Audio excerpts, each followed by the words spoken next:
Hi all, and welcome back to my channel. Today I will be comparing these four paints, the Liquitex Basics, the Winsor Newton, Golden, and the Deco Arc Americana. We will be looking at opacity, the ability to create texture and maintain texture, price, and the finish sheen. Each paint will be tested 4 ways. Color as is, as to whether I consider this a true cadmium yellow medium hue, as each bottle is labeled as such. Total coverage, the ability to be able to cover this black circle. Detailed coverage, essentially the same as total coverage, just for finer details. And texture, is the paint able to create texture? Additionally, is it able to maintain that texture once the paint has dried? I'm making this video as this is a frequent request that I get on what brands I buy, why I buy them, if there are certain ones that are only for professional painters or only for one particular style, and I hope that this video helps provide some insight as to why one brand may work better for you than another. The first paint we're trying is the Liquitex Basics, valued at $11 for an 8.45 ounce tube. I really like the consistency of the paint, both with a brush and on the palette knife. I'm a little surprised at how much the black and the detailed coverage sections are showing through. I thought that it would be a little bit more opaque than that. I am happy with the texture that I was able to create and hope that it doesn't flatten out as it dries.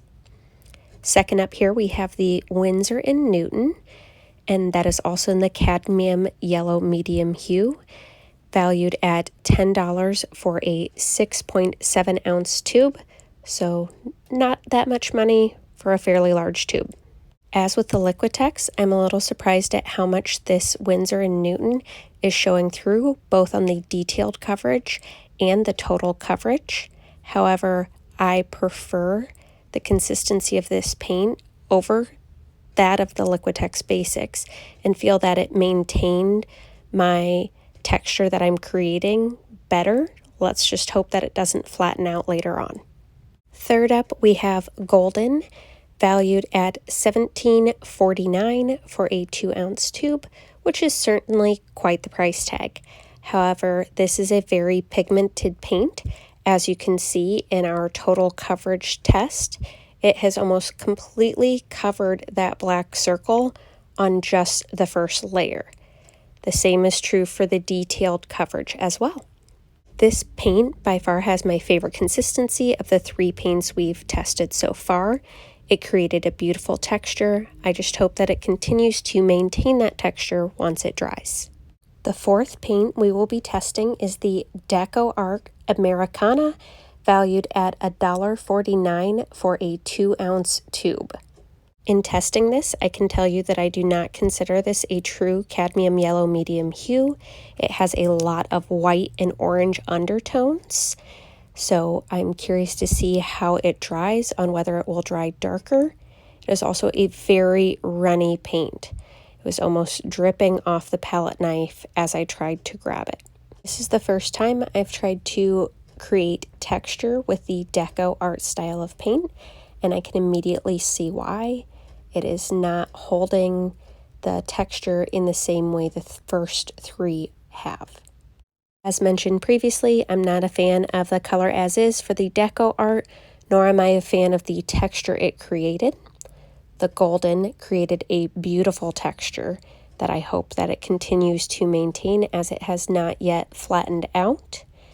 So here I am going back, doing another round. We will complete as many layers as need be until each color has fully covered both the total coverage as well as the detailed coverage. If you're looking for a paint that is going to require fewer coats and more opaque coverage, I would suggest you go with a Golden. If you don't mind creating more layers, more of a watercolor effect, then a Liquitex or the Winsor & Newton may be good cost-effective options for you. But keep in mind, it took me 6 coats to cover the detailed coverage. If you're looking for something to create great texture, the Golden was far superior, followed closely by the Liquitex in Winsor & Newton, which only slightly flattened. I hope this video helped in comparing these 4 brands. I by no means think that you have to buy the most expensive paint to be a great painter or a professional painter. I truly think that you should work with what your budget is and slowly try and work in some of those more pigmented paints.